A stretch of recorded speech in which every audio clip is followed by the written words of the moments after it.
Hi, grade 3. As I promised you, a quick video and some examples to show you what I mean when I said words to live by.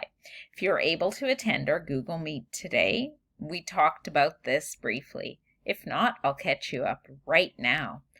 I need you to each add your words to live by to this Google document so that I can create a surprise for the end of the school year.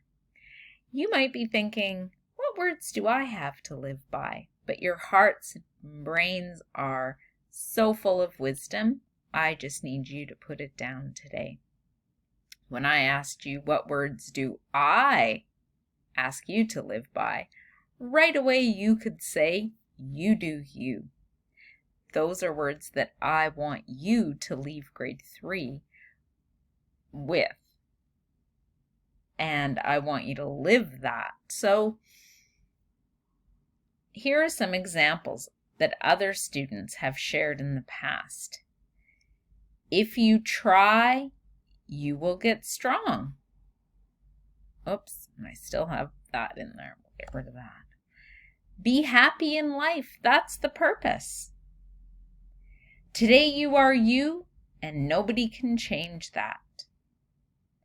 Life is like a dream. You can do anything. So those are 4 examples. These students didn't go search the internet. These came from their minds and their hearts. So take a moment and think, what words would you want your classmates to live by in the future? What gift from your heart and mind do you want to leave them with? Type it in here.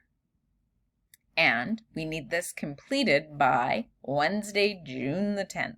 So you have over 1 week to complete it. All right, my friends, take a minute and fill this in. We'll talk more about it later this week. You got this! Oh, and it doesn't matter what you write because you do you.